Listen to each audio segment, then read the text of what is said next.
Good morning. Thank you very much for having me. I hope you're having a wonderful morning so far. I've enjoyed the couple of sessions that I've managed to catch this morning in between getting my children ready for school.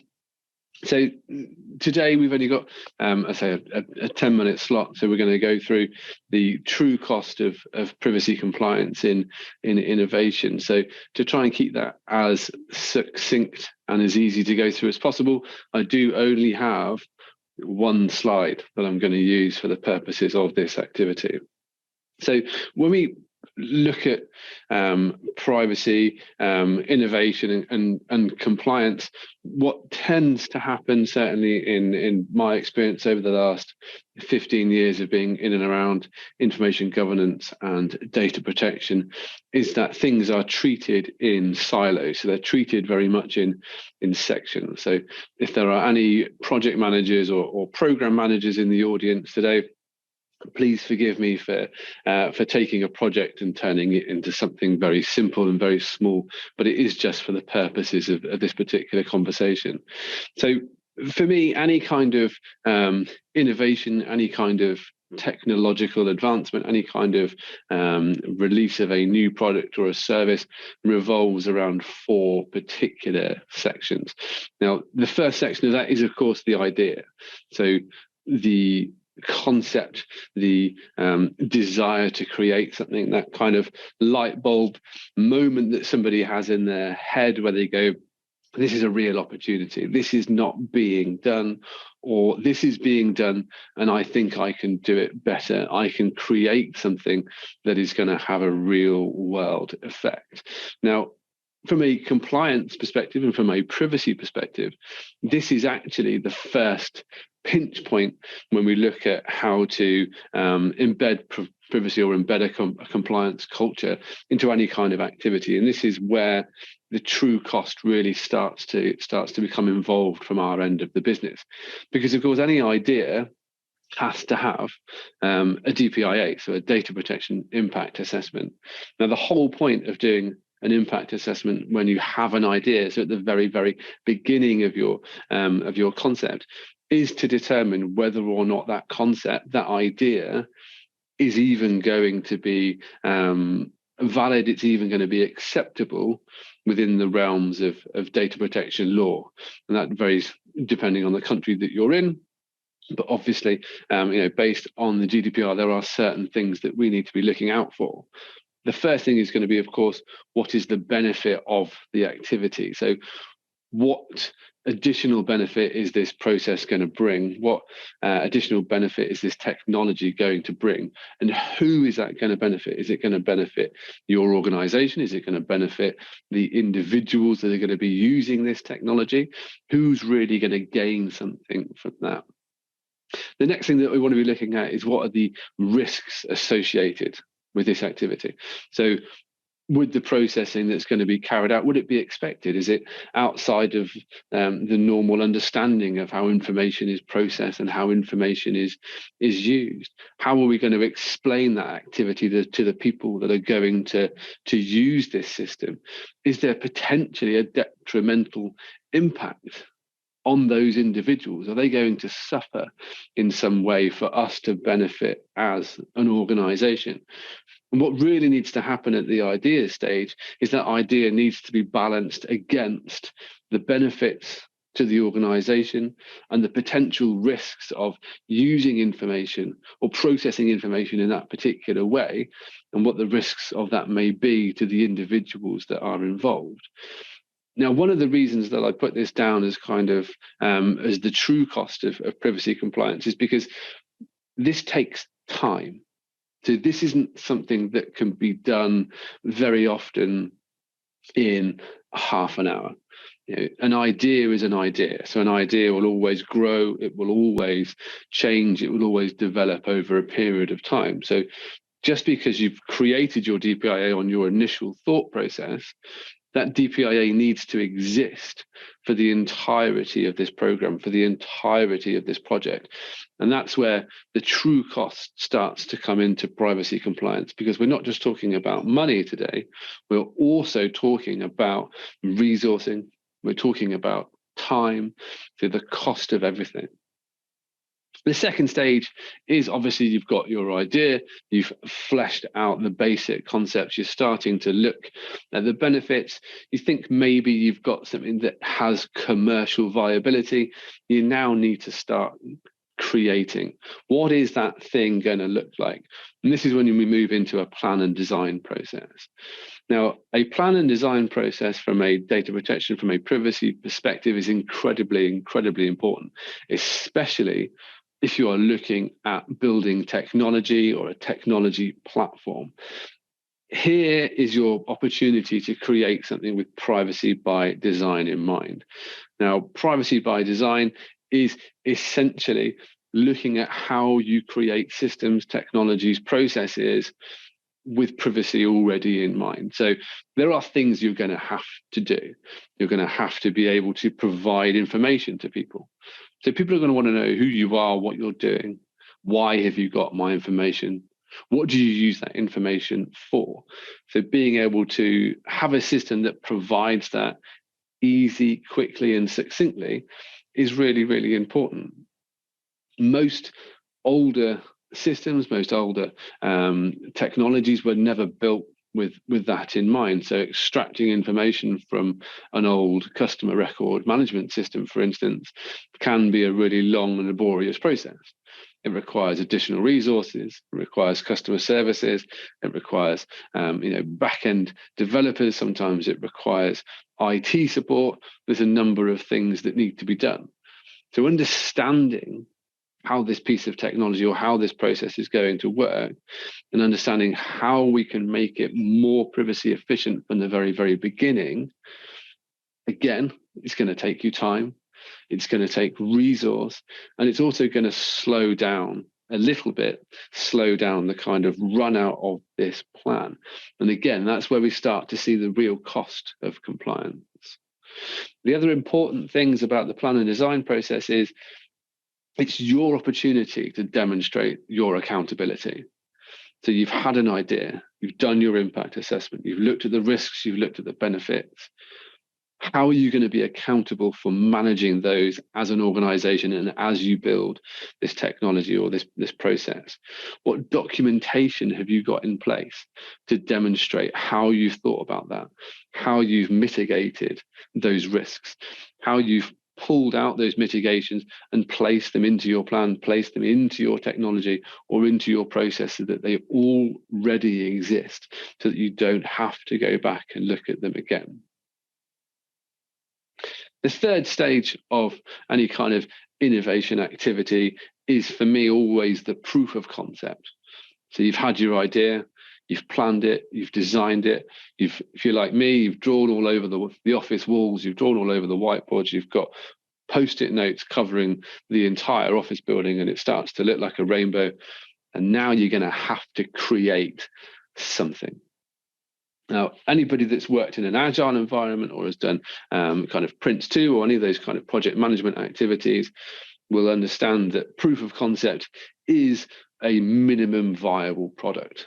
So it is, what do you need to create that can demonstrate some kind of value, can demonstrate your thought process, can demonstrate your idea in practice, but is not the whole thing. It is not a finished product. It is not the be all and end all. It does not do everything.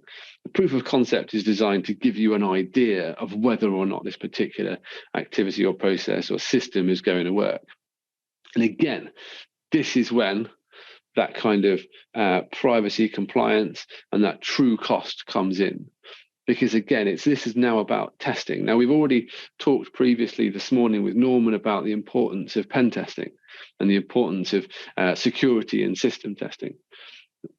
Within your proof of concept, testing the integrity of the system, testing the locality, where is this information going to be stored? How is it going to be managed? Are you running on the cloud? If you're running on the cloud, where are your cloud services based? Are you in the EU? Are you basing them out on AWS, out of Ireland? Are you going to have international customers? Where are they going to be coming from? Do you need to have data locality in place for those individuals? Does that affect how the core of the system works? Can we test that? Can we see if there's an ability for somebody to move between different parts of the system, between different parts, or move into different databases using different authentication levels and different user access controls? And again, the cost here isn't just a monetary cost. It's not just a cost of having support from a security team or a security function or a security partner. Excuse me. It's the cost of the time, the cost of giving this the attention, the patience, and the focus that it deserves to ensure that this piece of technology, this process that you are creating, really has privacy embedded within it, and privacy is embedded within that innovation. Now, the fourth stage, the final stage, as it were, is, of course, you've had the idea, you've mapped it all out, you've planned it, you've designed it, you've post-it noted all over the walls, you've created your proof of concept, your proof of concept looks good, you are comfortable with it, you've tested it, you feel like it's ready to go out into the world. So your final stage is going to be your release of this product, release of this service out into the world. Now, again, this is a potentially time-consuming and costly process, because from a privacy perspective, this is the first time that you're really going to see how your technology or how your process actually works. In my experience, you can do as much testing as you like. You can do all the A/B testing in the world. You can run scenarios. You can do all of your user experience testing, but nothing breaks a system or a process like letting my mum get hold of it. She will bring down the most heavily tested piece of equipment, the most heavily tested website, because when my mum uses something, she doesn't use it in the way that it was intended. And that's when things start to break. And that's why in the release phase, having a release and review process is incredibly important. Now, from a privacy perspective, that brings us almost very back to the beginning. So what does our DPIA say? What were those initial original risks? And what did we do to mitigate them? How did we manage those throughout this process, throughout the idea, throughout the plan, throughout the proof of concept? Do those risks still exist? Have those mitigations worked effectively? Have we managed to reduce those risks? Have we identified new risks? Are there things that we didn't realize were going to happen? Are people logging in from places that we didn't think they were going to? Are people sharing user IDs and passwords? We had an issue on a system that we actually built in-house, a piece of technology in-house that we've built, where we've implemented two-factor authentication. So we send you an email, you then register for the tool, you then get sign up for SMS or email as the 2FA. But because there was a link in the email, certain email systems were blocking the original email to send in the 2FA. So people were unable to access the system. Now, we've been running this tool for about 18 months, and this is the first time that it's ever happened. And it's happened on a very particular email blocking service. It was a risk that we didn't know was ever going to be there until we found it. We now have to go back and we have to review. How do we change our systems to allow those emails to get through? We've had to use static IPs. We've had to inform the clients that use that particular service how to whitelist those IPs to enable them to get the email, to enable them to have 2FA. Your privacy by design. All the things we did in section 2, we have to go back and look at. Are those things working? Are those original intentions still exist? Is our security still up to scratch? You know, we tested something as a proof of concept. We tested it before it was completely finished. Now it's out in the world. Has anything changed? Has that release into the real world made a difference? Was our proof of concept similar enough to our real world release to enable us to test it effectively? You've also got automation. So as your business grows, as your system grows, as your tool or technology improves, you're going to want to start to look at how you can potentially automate some of these processes. A lot of technology has back-end people attached to it. Maybe people are doing scripting, maybe people are doing coding, maybe people have to be involved in a particular process to move a piece of information or move a request around different departments. How can you automate that? How can those things be improved? And what's the cost of that really, really going to be in terms of your time and in terms of your resources? And the final thing is, of course, dealing with your subject access rights. So requests for deletion, requests for information, DSARs. Who are you? Why have you got my information? I want you to remove that from my system. Now, if your privacy by design was done properly in your plan and design phase, that should be easy enough for you to do. But sometimes, and again, I've seen it on larger pieces of customer relationship technology, sometimes removing certain pieces of information can break reporting systems much further down the line and remove the ability to be able to create meaningful and useful metrics and information for the business. So again, making sure that you've understood this, making sure that it's been in the plan, you've tested it all the way through, is how you're going to make sure that you're embedding privacy properly into your innovation and compliance programs. Now, a lot of what we've talked about this morning has been around resourcing. It's been around time. And those, for me, are the true costs of compliance, especially when you're looking at innovation, because all of these things potentially slow down that process. And when you slow down a process of innovation, you slow down its route to market, you slow down its ability to get that proof of concept, that ability to get innovation. But what you do is you save money on other things.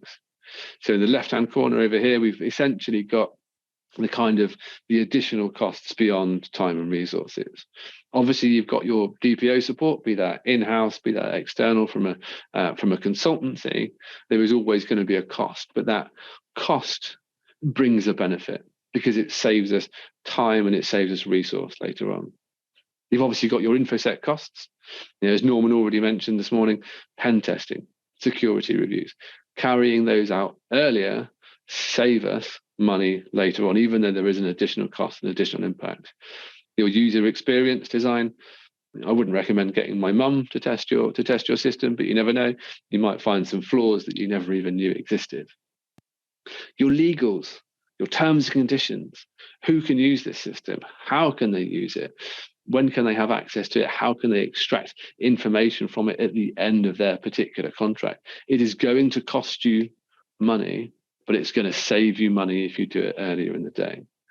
And then the final two things for me, the underlying costs of privacy and innovation are the costs when all of these things are not taken into account. So when you don't do your DPIAs, when you don't do privacy by design, when you don't look at your accountability and transparency principles, when you don't test your systems, when you don't identify those risks, the real costs to innovation are failure. So this thing never making it to market and not doing what it's supposed to do, and loss of reputation. If you've put your company on the line to create something, especially if you work in a sector such as this, and you create something and you are telling people that it is safe and that it is secure and that it does what it needs to do, and it doesn't from the very beginning, you are never going to get those people back. And that cost, that loss of reputation, is a far more embedded cost when you're looking at privacy and compliance and innovation than any of these things. So if these things are done beforehand, they will take time, they will cost money, there is a price attached to that, but it will save you money in the long run with all the other things such as failure and loss of reputation. And that's it. Thank you.